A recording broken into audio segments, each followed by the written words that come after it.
Hi guys, it's me, HD, and welcome to this weekend review of the 2023 Sao Paulo Grand Prix, and what is really a review of what's happened in the last couple of weeks, because of course we have just completed a triple header, the first two Grand Prix taking place in Austin, Texas and Mexico City, and then obviously yesterday we finished up the race in Sao Paulo, Brazil. In terms of the quality of the racing, it was pretty good. And I think given the standard of this season, the triple what I'm on about, header ended up being about as good, I think, as you could expect for 2023. But yeah, there are a couple of talking points definitely that I want to get into in tonight's stream that have more so developed over the last couple of weeks. And the main topic we will be getting into tonight will be, has Sergio Perez done enough to earn that Red Bull seat for 2024? And if not, Daniel Ricciardo, has he, in his return back into the AlphaTauri, is he doing enough to prove that if he was put into the Red Bull, that he could do a good enough job in that car? That's the main topic we're going to get into. We're also going to touch on yesterday and look at the results of yesterday and also the championship standings, and kind of just look at the state of play going into the final couple races in Vegas and Abu Dhabi. And we will be touching on Mercedes-Benz in this stream. Just to let you know, one, my cough is still there. Still not feeling great after what happened yesterday. Want to say as well, again, the support you guys showed yesterday after what happened to my cat, can't thank you guys enough. It's, I was quite overwhelmed by it. I was quite surprised at the support. So yeah, thank you so much for that.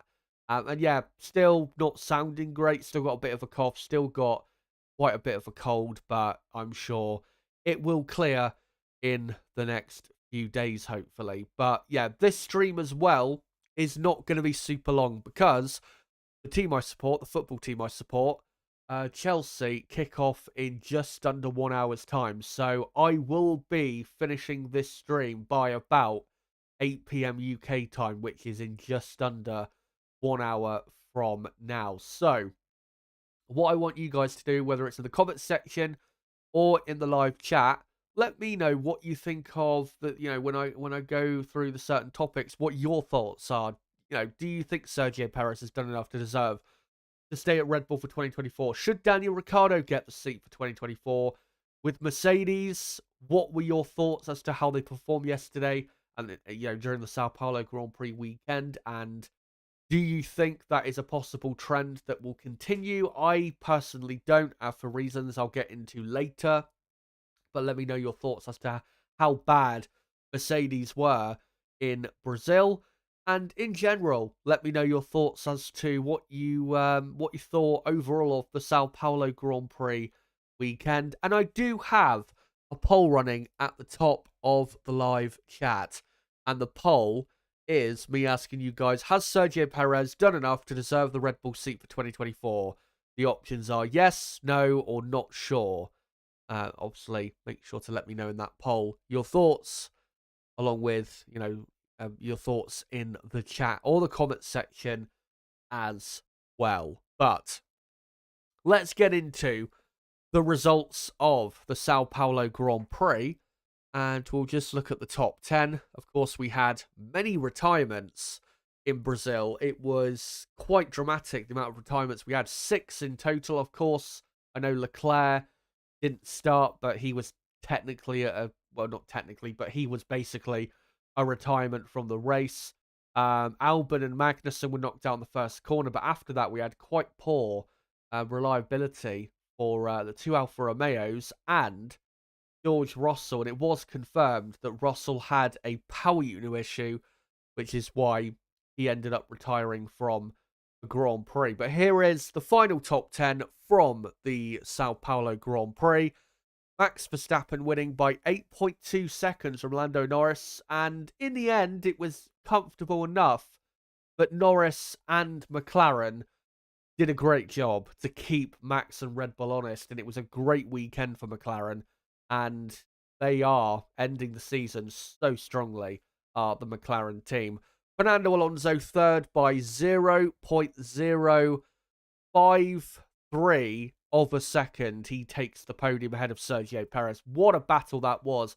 Brilliant overtake by Alonso to get back into third place and then just about hang on to the podium as they crossed the line. And it was basically a photo finish as they came across the line.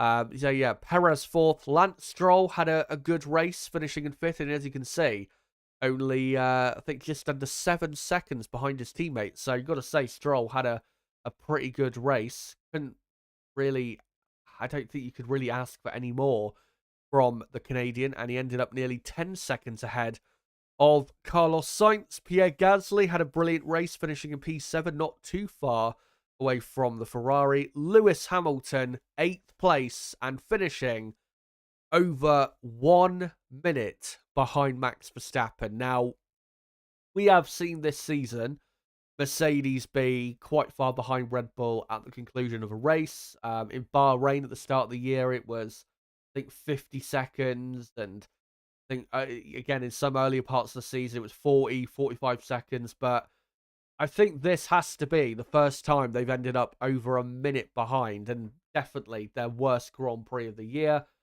And their worst Grand Prix, really, since they came back onto the grid as a works team in 2010. It was absolutely diabolical. And they were quite lucky to finish in 8th place because Yuki Tsunoda said that he had a problem with his car which prevented him from catching and passing Hamilton before the end of the race. So it probably should have been worse for Hamilton and Mercedes. Yuki Tsunoda, still a good result in 9th place. A couple more very important points for AlphaTauri.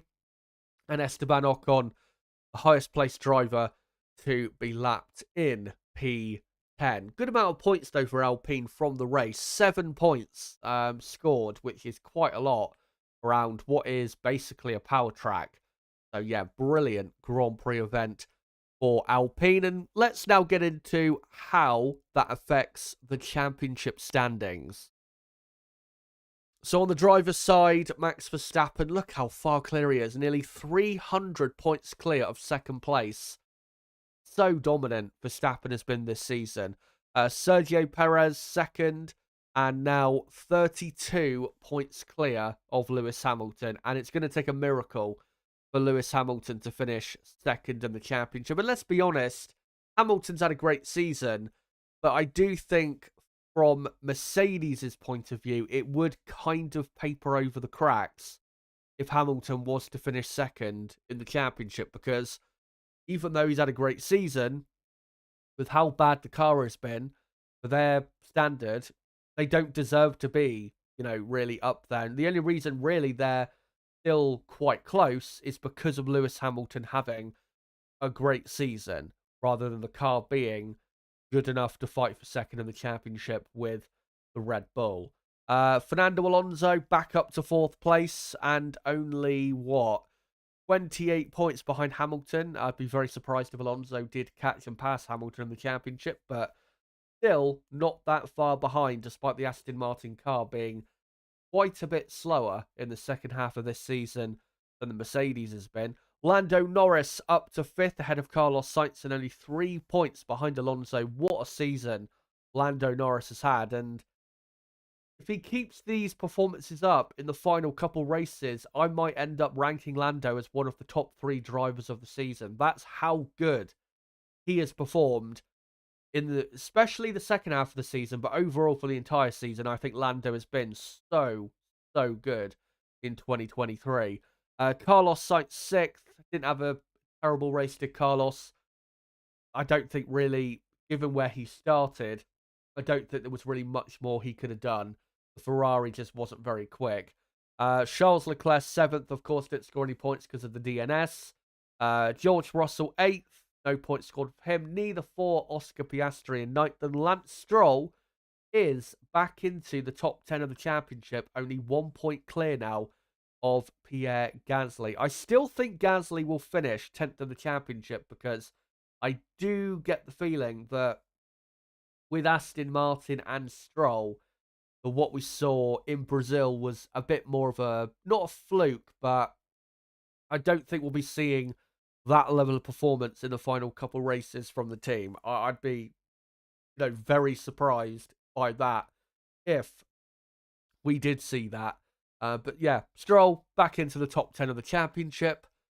And then on the constructor side, Red Bull, of course, the champions. I did actually see, I need to get into this quickly. I saw a funny tweet from someone saying, and you can see here, Max Verstappen 524 points and Mercedes on 382 as a team. And if Max Verstappen hypothetically was a team this season, then Max Verstappen yesterday would have won the Constructors' Championship. That is just how far ahead Max Verstappen is of everybody else. Remember, Max yesterday took his 17th win of the season. Just incredible. Ferrari are only 20 points behind Mercedes. Ferrari slightly gaining over the Sao Paulo Grand Prix race weekend. Both teams, though, did not have quite the weekend that really I think they were expecting and that really they should have had in Sao Paulo. But given how good Ferrari have looked in the last few races, I still fancy Ferrari to finish second in the championship, even though they're not the most trustworthy team, and we know that they are capable of what we saw yesterday, where they had a bit of a disaster with Leclerc, and they end up not scoring anywhere near as many points as really they should have. I still think, given the car they've got at the minute compared to Mercedes, I think Ferrari have got enough of a car, definitely, to finish second in the championship. But we will see whether Ferrari can take more points out of Mercedes in Vegas. And really, if Ferrari are going to finish second in the championship, they have to outscore Mercedes in Vegas. If they don't, realistically, Mercedes will finish just about in second by the end of the season. Of course, with Mercedes and Ferrari, they don't want to be trying to finish second in a Formula One season, but I think going into next season with, having good momentum, I think that does matter, especially for Ferrari, given how much better they've been in the second half of the season. I think it definitely matters to them climbing up to second place. Because remember, I think, was it during the summer break, Ferrari were fourth in the championship? So they've had, a good second half of the year, and I think it would matter to them quite a bit to have that positive momentum and carry it through then, hopefully, for the start of next season. McLaren fourth, 21 points clear of Aston Martin. Aston Martin actually outscoring the McLaren team, but McLaren, you would think, will still finish ahead of Aston Martin. Alpine in sixth, Williams in seventh, and AlphaTauri, after scoring a couple more points in the race, they are only 7 points behind with 2 races to go. With the momentum AlphaTauri have got, I wouldn't be surprised if AlphaTauri did finish 7th in the championship. It will be, though, very close, even if they do get it. It's going to be less than 5 points, I think, between the two teams. Williams need, I think, at least 1 more points finish, and that should be enough for Williams. But if they don't score any more points, then AlphaTauri can score points in Vegas and Abu Dhabi, then, yeah, could get very hairy towards the very end of the season. Alfa Romeo 9th, Haas in 10th, and you would imagine that Alfa Romeo and Haas are not going to finish any higher than those positions. And given how this season has been, those two teams deserve to finish down there. But yeah, that's what happened during the 2023 Sao Paulo Grand Prix weekend. But let's get into the main topic here, and we'll go on to the driver lineup situation at Red Bull. Now, Sergio Perez, we know, has been under pressure for quite a while, especially during what's been a negative 2023 season. It's not been the Sergio Perez this season that we all know and some of us love. It's definitely not been the best version of the Mexican. But lately, in terms of speed, it does feel like Perez has picked it up compared to what we saw, say, in Qatar, Singapore as well, where he was, quite poor. Especially, I remember Suzuka, where his pace was absolutely diabolical. So the speed has picked up, but the results haven't really. If you look at this triple header, he finished, what was it fourth or fifth in Texas? In Mexico, his pace was fine, but he ended up crashing out at the first corner.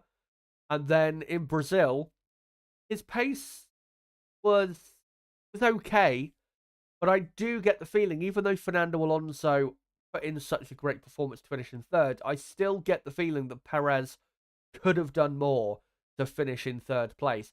We have to remember, Perez took a long time to get properly within a second of Alonso and properly put up a fight for third place. And it took him a long time to even launch a proper attack at Fernando. So I do definitely come away from the race yesterday with the feeling that Perez could have done more. But if you believe the rumour, which I do believe the rumour, that Red Bull have set Sergio Perez an ultimatum that he must finish second of the championship to be at the Red Bull team next season, then he is doing enough, because he has pulled away from Lewis Hamilton after the last Grand Prix weekend.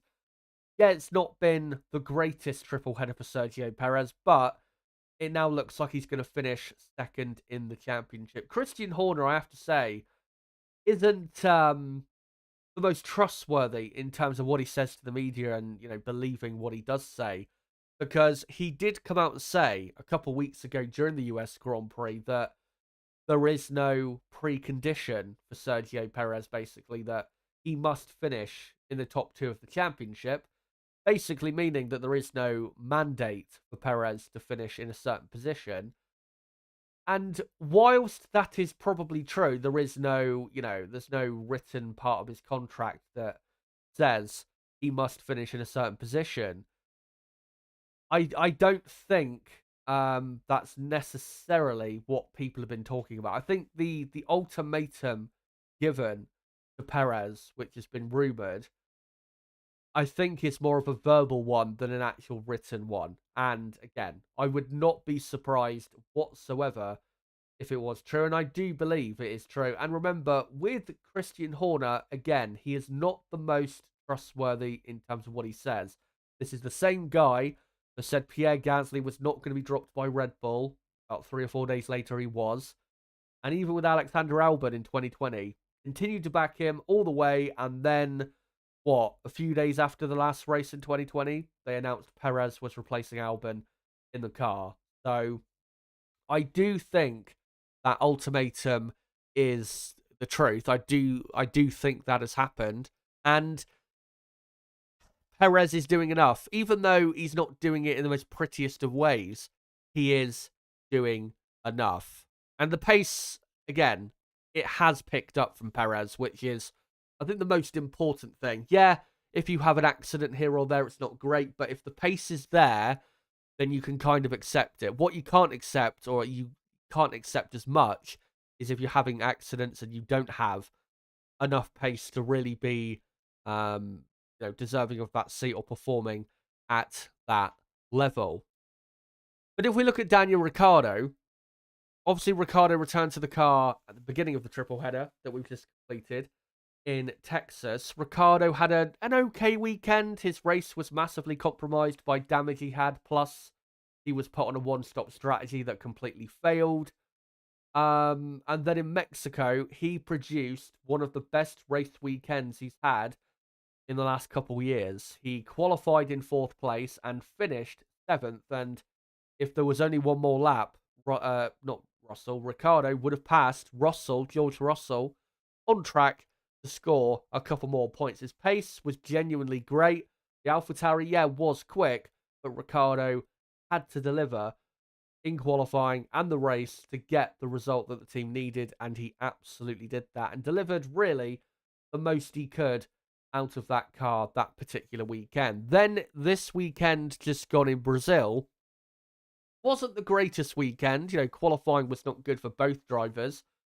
In the sprint race, though, we saw a lot more of the old Daniel Ricciardo, a couple great overtakes, and even though he only finished in ninth place in the sprint and his teammate Tsunoda finished in sixth, again, you saw more signs that the old Daniel Ricciardo certainly a lot more back than it was, say, a year ago at McLaren.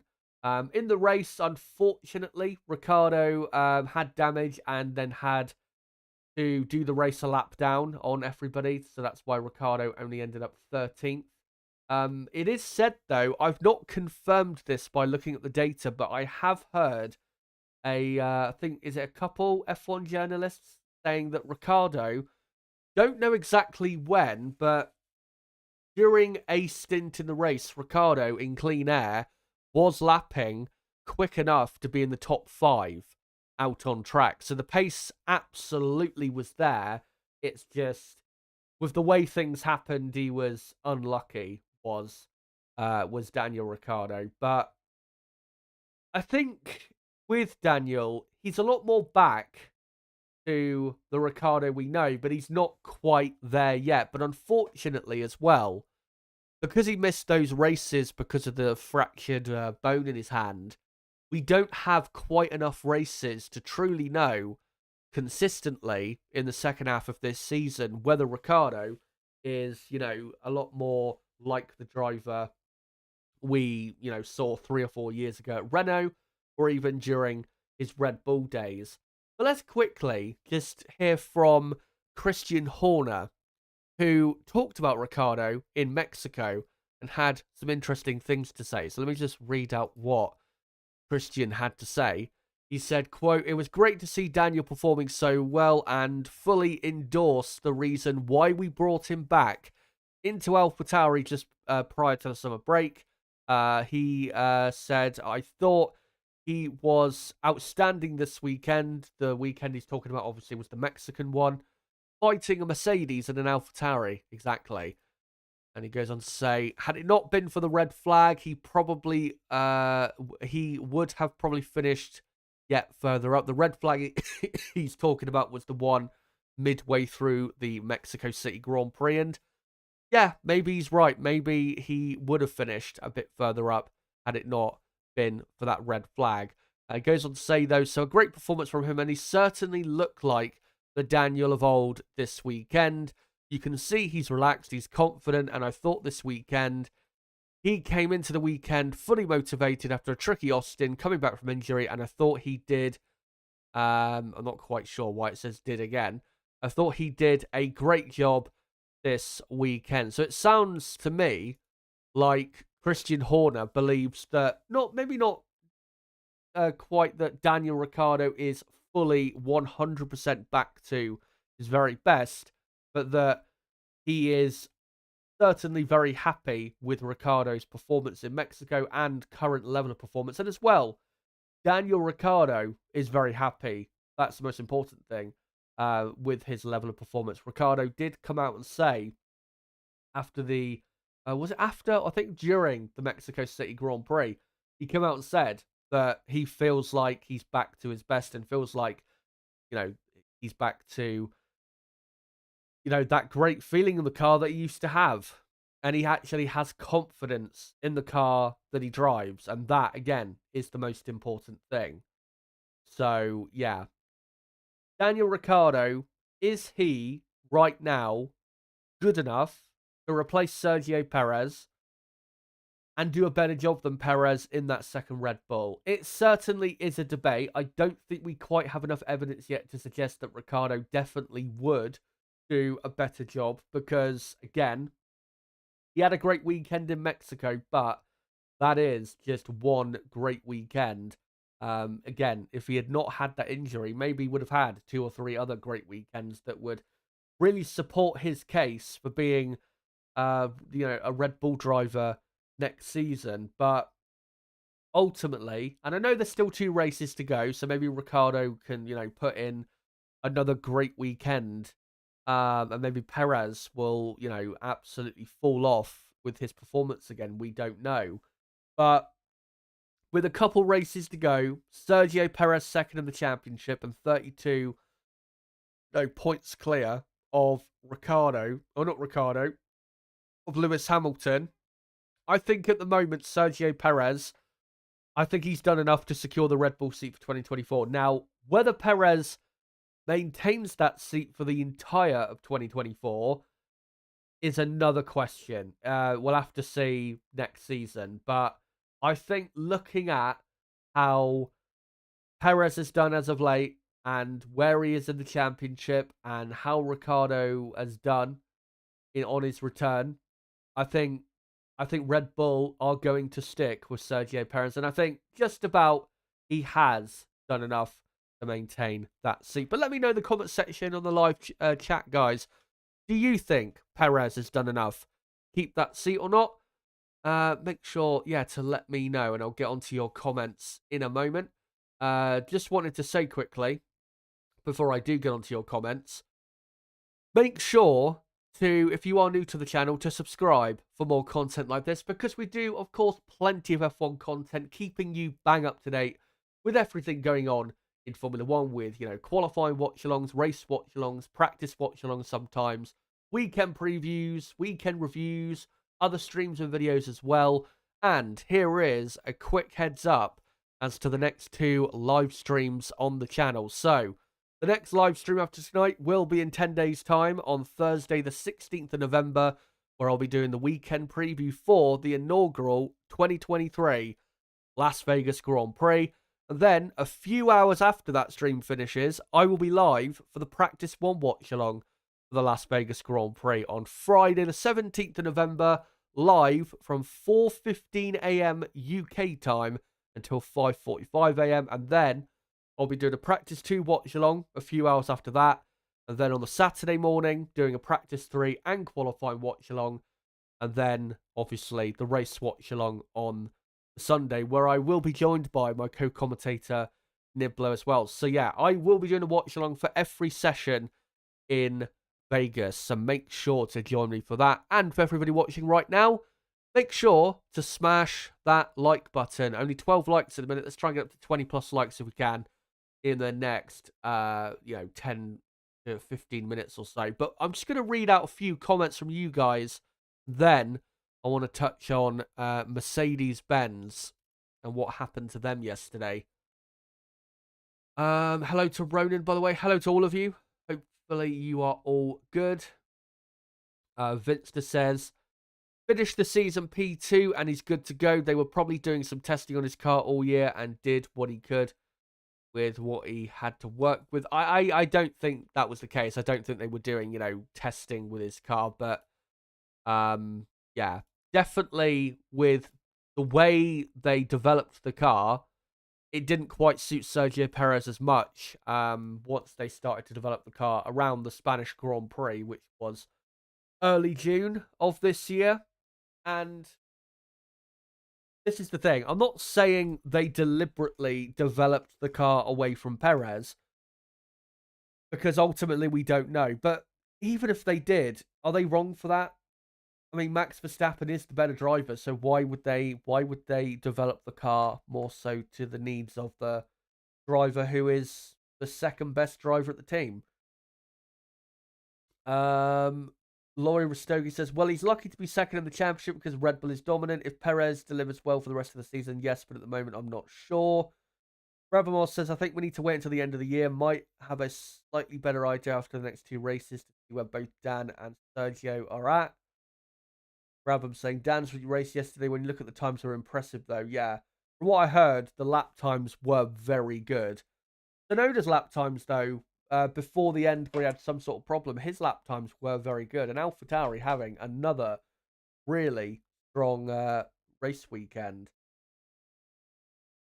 Hello, by the way, to Greg Martinez. He says, good afternoon from the other side of the pond.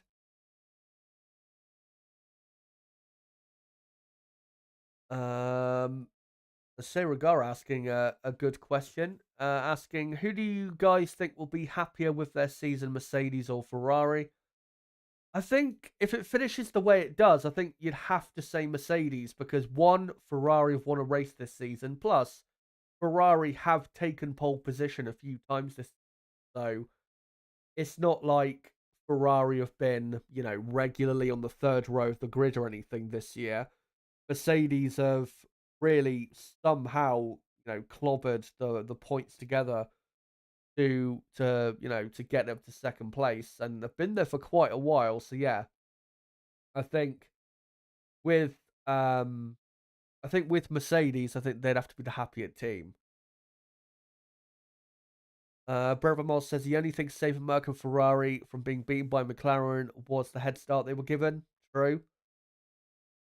Laurie say wouldn't be surprised if Williams are strong in Vegas, so I'm leaning more towards Williams and AlphaTauri for that coveted seventh place. Vince asking, is there a 50% of points deal in Perez's contract? Something like if he doesn't score at least 50% of Max's points, they can cut him.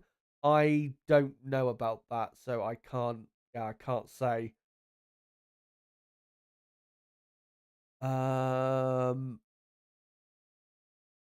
Vicky's saying, looks like Perez will stay second this year, but I still see Red Bull letting him go for Danny next year. Nathan Cooper saying, just run Max only team next season. So, yeah, I don't think it would really hurt them too much, would it? Especially if their car was as good next year as it's been this year, and I think next year it will be still pretty dominant. Let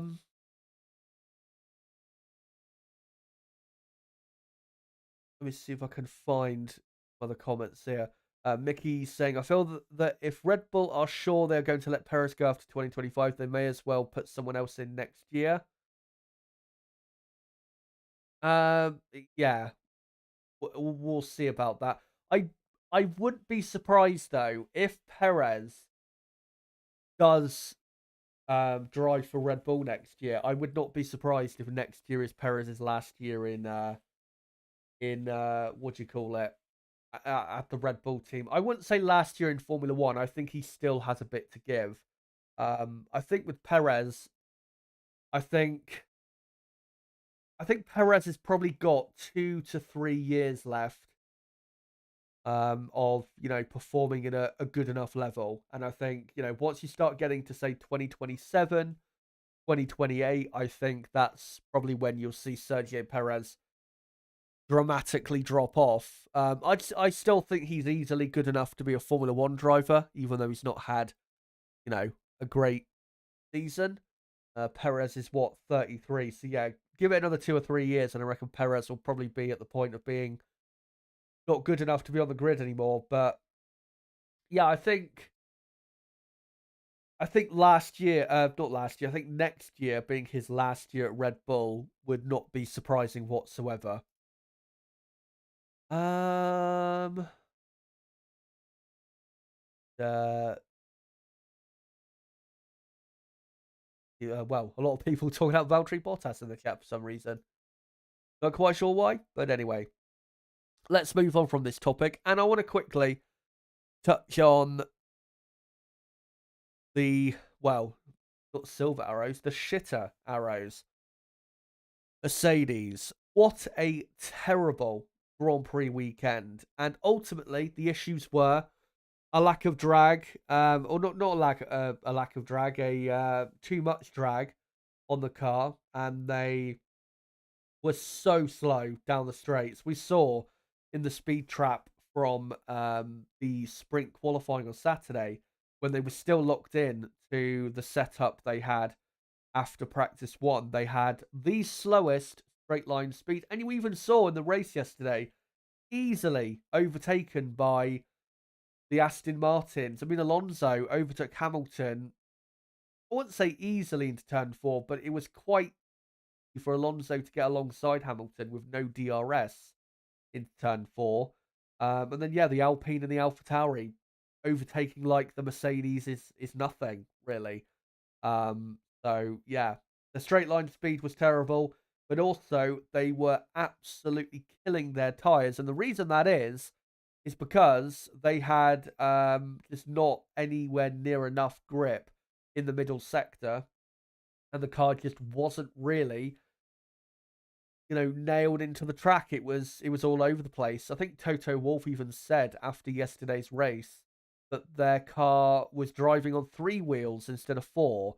That's what it felt like for the drivers, and Lewis Hamilton, I think, was even laughing. I think, was it during or after the race, about just how bad the car was. It was the worst Grand Prix they've ever had since they came back into Formula One as a works team in 2010. I can't think of a Grand Prix worse for this team. And yeah, maybe results wise, they had a worse race than this, where they had a double DNF, or for example, in Hockenheim that time in 2019, they only finished in 9th place. But at least they had the best car that year, and they did win the championship. That was just a very small blip for the team. This is, well, just a summary of their last couple seasons, isn't it? Nowhere near good enough, and way, way too far behind the team they need to be fighting for the championship, which is the Red Bull team. So yeah, awful, awful weekend. And let's hear from Toto Wolff about their weekend, and I'll just go through what he had to say, because he was quite brutal with his comments after the Grand Prix. So he said, quote, "There's no words for that," and he was, this is an interview he did with Sky Sports F1. Quote, "That car finished second last week and the week before, and whatever we did to it was horrible. Lewis survived out there, but George, I mean, I can only feel for the two driving such a miserable thing." Very harsh, described as that, but well, it was that bad. I don't think it is unjustified. And he goes on to say, "So it shows how difficult the car is. It's on a knife's edge. We've got to develop that better for next year, because you can't be within 7 days. You're finishing on the podium solid with this car, probably one of the 2 quickest cars, and then you're nowhere and finish 8th. Then he goes on to say, quote, "We tried to get the right balance with the wing and just had a lot of understeer, snap oversteer, and the rear tyres just dropped off in the mid-sector. Huge understeer. I don't know whether we got set up wrong. Probably. Actually, hold on. Right. I've just remembered what so this here, if I go back, this is the end of what Toto Wolff had to say. And now I've just remembered that this is what Lewis Hamilton said after the sprint race on Saturday. So this is Lewis Hamilton talking about the setup and just how they got it wrong. So let's get into that again. Quote, "We tried to get the right balance with the wing and just had a lot of understeer, snap oversteer, and the rear tyres just dropped off in the mid-sector. Huge understeer. I don't know whether we got set up wrong. Probably got the setup wrong, but it is what it is." But if we go back to what he was saying, if you have understeer and snap oversteer, I mean, what can you do at that point other than just survive? I mean, there's that famous clip of Fernando Alonso driving that 2014 Ferrari that was famous for being one of the only cars in history, especially for a top team, that had massive understeer and massive oversteer. That is basically what Mercedes had this past weekend. No grip, no straight line speed, no tyre management. They were as bad as you could possibly be. And when you look at yesterday's race, the only team they were quicker than in the race were Haas and maybe Williams. But even that, Logan Sargent, who started quite far back, finished in 11th place, and he was only, 25 seconds away from Lewis Hamilton, even though Hamilton started, up in 3rd place when they restarted the race, and Logan was in 14th. So I think you could probably even argue that Williams had a faster car in the race. That, was the worst kind of car Mercedes could have had. One thing I do want to touch on, though, that Toto did say a bit earlier was when he said here, So it shows how difficult the car is. It's on a knife edge or knife's edge. We've got to develop that better for next year because you can't be within 7 days finishing on the podium and then nowhere in eighth. I think that is one thing I've noticed with the Mercedes car last year, but especially this year, that the setup window is so narrow with this car. If they get one thing slightly wrong, it completely derails their entire weekend. The setup either has to be like 95% right or they're nowhere in regards to where they expect to be with this car. Obviously, with this car, they're not expecting to win, but they want to be the second best team, which they haven't been a lot of times on track, on pure pace this season. That is one thing, as he says, they've got to improve next year because you cannot be affording to have a car that, you know, if you get one thing slightly wrong, then you're just absolutely nowhere. Because with the Mercedes, I mean, sounds like they got more than one thing wrong, but, you know, it shouldn't be resulting in a car that undrivable and that slow. Again, they had one of the slowest cars in the race. That is unacceptable for Mercedes-Benz. It reminded me of back in the V8 era where they would be so quick in qualifying, but then in the races, because they couldn't look after their tyres, because of not necessarily the setup of the car, but really the way the car was built, and it just wore its tyres out more than other teams did, they would, you know, kill their tyres and fall back dramatically during the race. It reminded me of that, but there was a lot more reasons for that this past weekend than there was back, obviously, in the V8 era. And what I want to ask you guys with Mercedes is, what can they do next year that will, you know, be say a success to you? And maybe, yeah, a lot of you will say, well, you know, competing for the championship, but surely being consistently, say, the second best team, I think would be a good jump forward. Because even though, yeah, they are second in the championship, I think mostly they're second in the championship because of their driver lineup, rather than the car necessarily being the second best car this season. Because I think once we get to the end of the season, I don't think we'll really look back at the Mercedes car as the second best car of 2023. I think we'll probably look at the McLaren or even the Ferrari car as the second best car of this season. So, yeah, let me know, what do you think next season really would be a success for the Mercedes team? And just what are your general thoughts with Mercedes as to how bad their car was this past weekend? Nicholas saying in the chat, well, what do you think about Mercedes and Ferrari and McLaren? Do you think Lewis, Oscar, and Charles will win next year, and how many races? I am not sure yet. I do think Mercedes will win a race next season, but I don't think it will be that many. Maybe only one race win next season. Red Bull will still dominate next year, but yeah, I don't think Mercedes are winning the championship next year. And Lewis Hamilton, who's to say that Hamilton, you know, next year will get a race win? Because of course you've got George Russell there, and you never know, the race weekend where a win is possible, who knows what driver will turn up. I mean, in Singapore, you know, Mercedes had a legitimate chance to win, and Russell for most of the weekend was the better driver. So, yeah, with Hamilton, it's hard to say. With Oscar Piastri, again, difficult to say.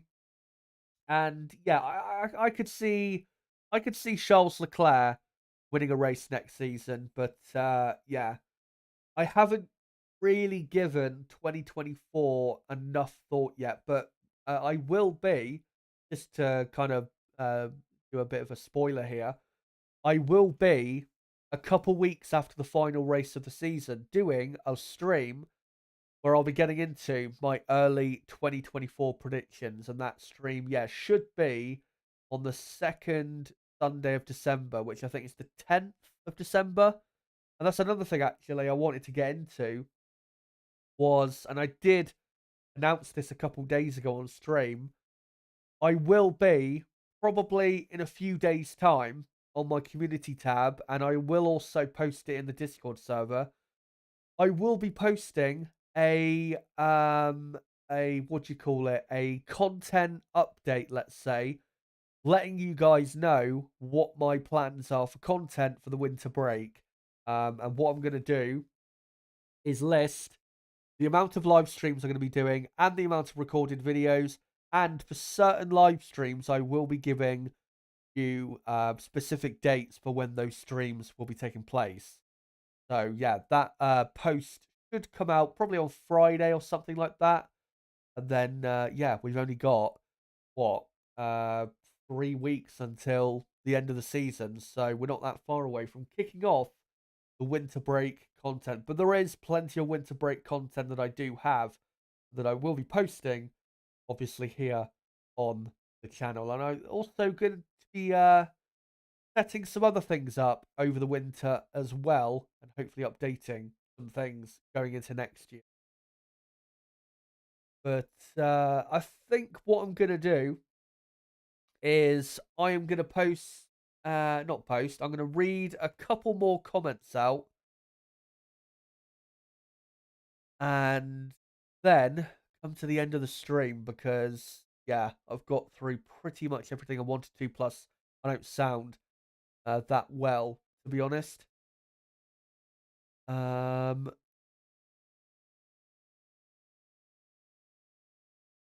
Bravo earlier saying, I think with Danny, Red Bull has or have a lot of data that we don't have to make a reasonable judgment about what to do. True. That is true. But ultimately, yeah, they'll have the data, but, you know, how you perform when you're under pressure is what matters. And, yeah, we'll have to see whether overall they believe that, you know, Perez has done well enough. Nicholas saying, well, okay, if the rumours are true, maybe Alonso races for Red Bull in 2025. Yeah, that is definitely not going to happen.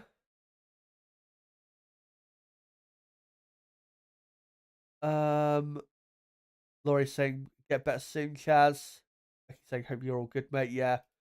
I'm better today than I was yesterday. Obviously, yesterday was a traumatic day with my, you know, cat passing away. But again, thank you guys for the support. Much appreciated. And yeah, the next time you'll hear from me will be obviously next week. And yeah, next live stream will be in 10 days' time.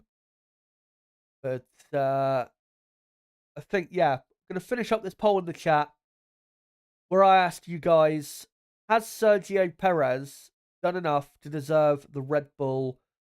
And I should have put Red Bull seat, but you know what I meant. The Red Bull for 2024, 38 votes. 44% of you went for yes. 34% went for no. And 21% went for not sure. So looking at that, I'd say it's very, very close between a yes and a no. Because obviously, the people who voted for not sure, I'm sure that some of you would have gone for yes if you could decide. If you know absolutely had to, and some of you would have gone for no. So yeah, pretty close there. For me, he's done enough, but yeah, we'll see ultimately when the decision is made whether Perez will be in that car for next year. But yeah, I believe he will. But thank you guys so much for coming along to this stream and coming along to all the content in the last 5 days. Remember, I have been streaming every day since Thursday, and we have done how many streams? 5, 9, I think 13 streams in the last how many days? 13 streams in about 17, 18 days. So a lot of content. And yeah, still, a couple more races to go. Obviously, this weekend, there is no Grand Prix. But then the final 2 weekends in November is a back-to-back.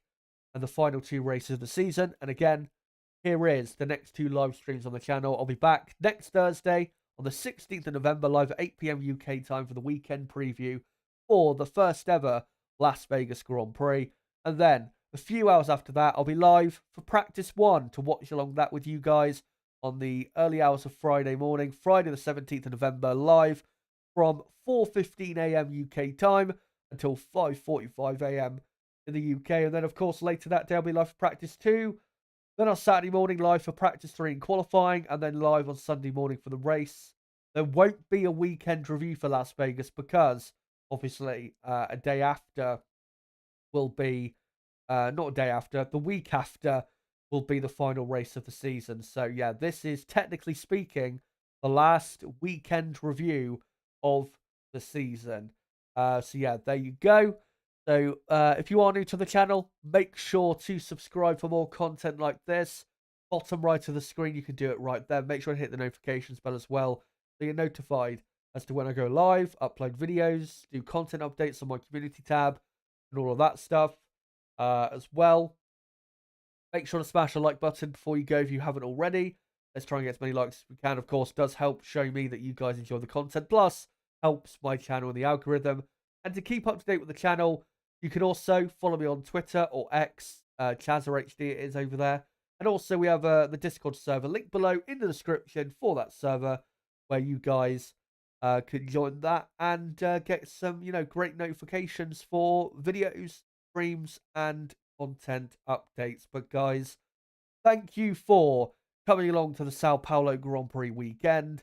And until my next stream in 10 days from now to kick off the first ever Las Vegas Grand Prix, which hopefully won't be a farce and hopefully will be something of note. Until then, guys, it's been me, ChazzaHD. Goodbye.